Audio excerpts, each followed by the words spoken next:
This German hazelnut cake is so full of flavor and moist. It will last for days, and you will absolutely love this recipe as much as we do.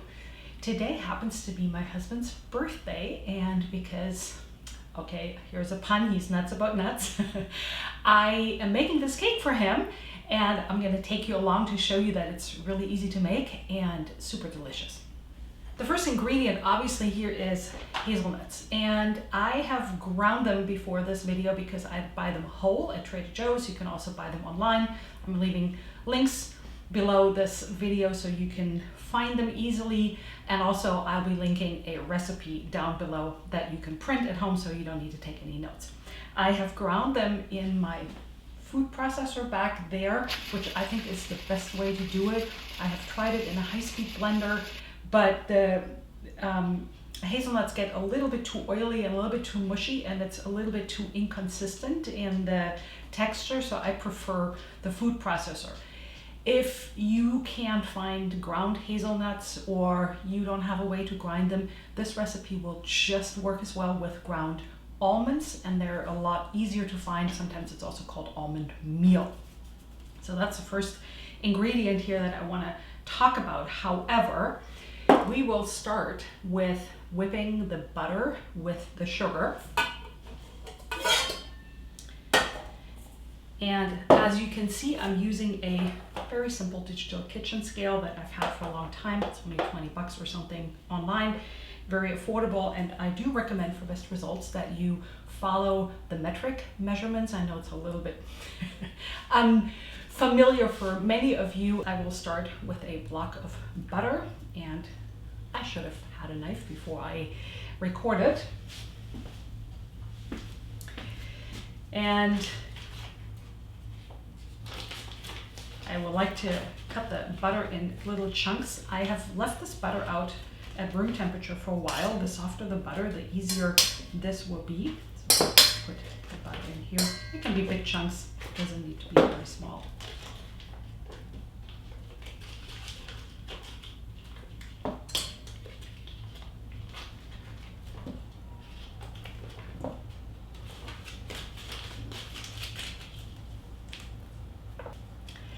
I do like to use a electric hand blender because I feel like it gives me a little bit better control rather than my KitchenAid over there or any other electric mixer. So here we go. I'll play some nice music while I'm whipping up the butter.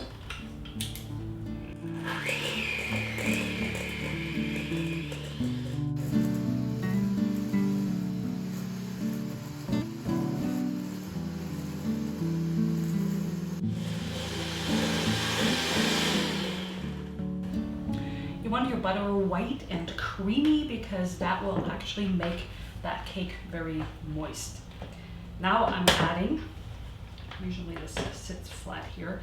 Now I'm adding my sugar.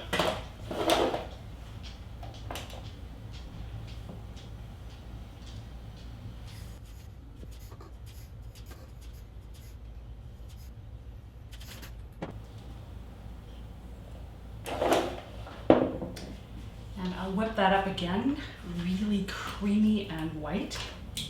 And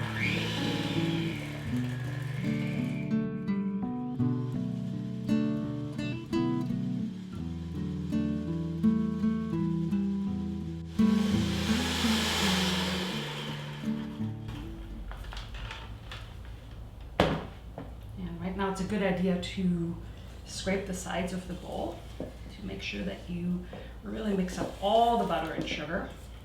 Then goes back in the bowl.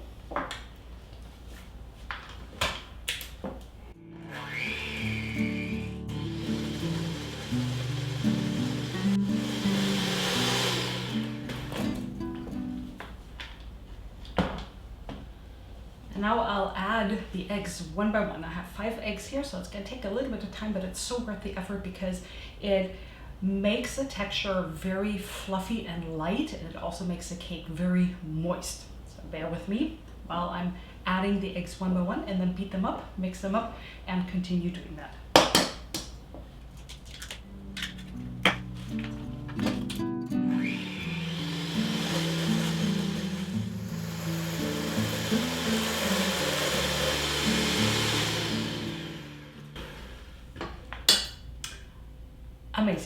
I love what this looks like.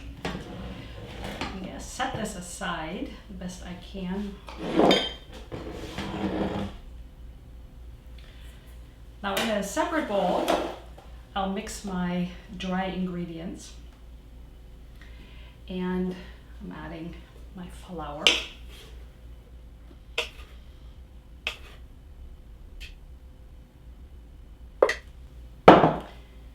And here's my not so secret ingredient. I'm adding breadcrumbs. I'm doing that because the breadcrumbs will also make sure that the cake stays really moist and doesn't get very dry. So that's about half and half of breadcrumbs and flour. Breadcrumbs are really easy to make from your own stale bread, of which I have a video right here, what else you can do with your stale bread. So perfect use for that. Over here I have baking powder, and we'll add just a little bit of salt. Salt brings out the sweetness. By the way, this cake isn't very sweet. It is just the right amount of sweetness for us. But if you've made it and you find that you'd like it a little sweeter, you can always add a little bit more sugar. I'm gonna go get a spoon. Stir this up.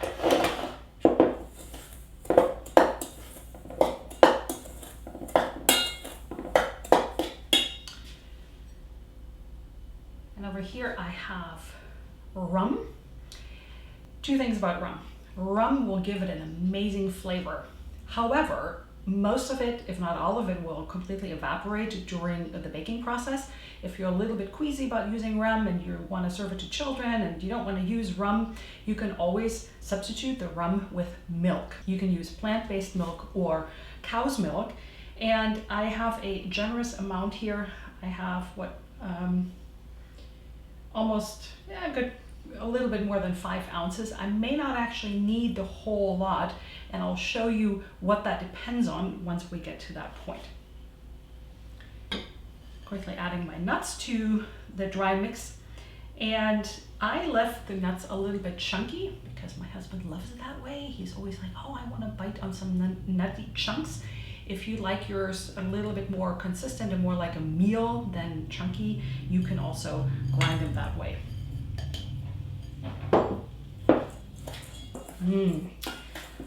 Those are roasted. If you get hazelnuts that haven't been roasted, I highly recommend you roast them before you grind them, because that will just make that nutty flavor so much deeper and complex and bring out the nuttiness.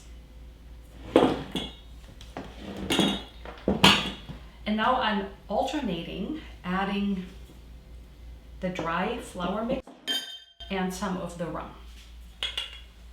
A little bit of this. Mix it up.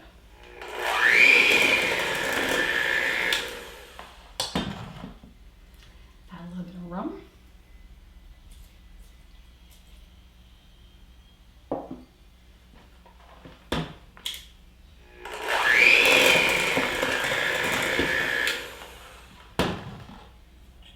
To adding the dry mixture.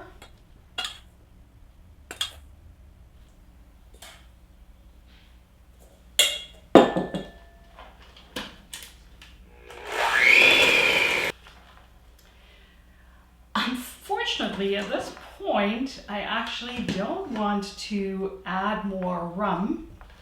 There is a word, this is a very German recipe in German, that describes this consistency, and that is basically if you take a spoon and let it come off the spoon, it should be schwer reißend, which means it's really heavy when it comes off the spoon, and it's almost a little thick. So I'll add just a tad of rum here. So this is why you want to go very slow and adjust the amount. It should really fall off the spoon. This is a lot better. Schwer reißend. Not a word that you find in everyday German, but you find it in a lot of recipes. I'm quickly gonna turn on my oven. My oven actually preheats really fast. I'll turn it to 350. and then I'll be right back. So while this is preheating, if your oven takes a lot longer to preheat, you could have done this a little earlier. However, like I said, mine doesn't take very long, so I waited a little bit. We'll take these off, get as much batter off the beaters as possible. And it's not unheard of that people lick them, whether that is recommended or not.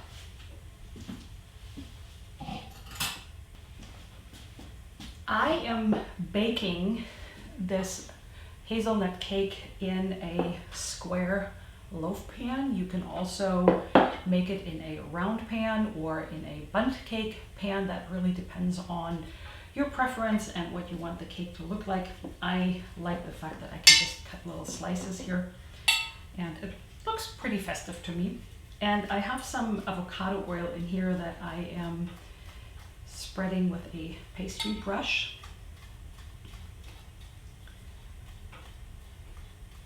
All the way up to the sides, because this cake will fill up this particular loaf pan.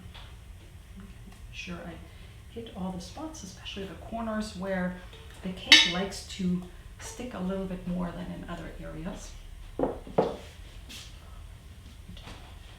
this over there, and adding a little bit of flour.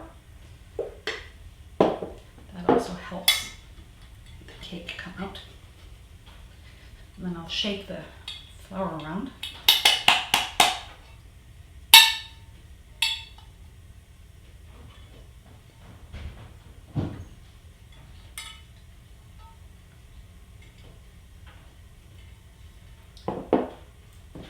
Okay, and time to put this cake in here.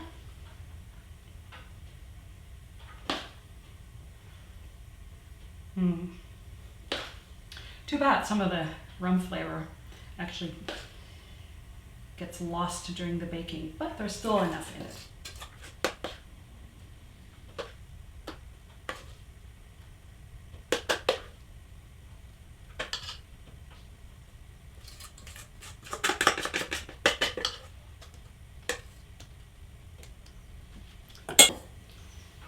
Shake this a little bit, because that will help even it out.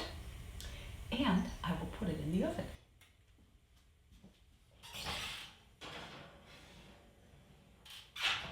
To test for deadness, I always like to insert a wooden toothpick or shish kebab pick, and if it comes out clean, I know the cake is done, and then I will set it either on a cooling rack or I can just set it on top of my stove. So it's cooled down, and before I can show you what to do next, I will have to evict this cat here.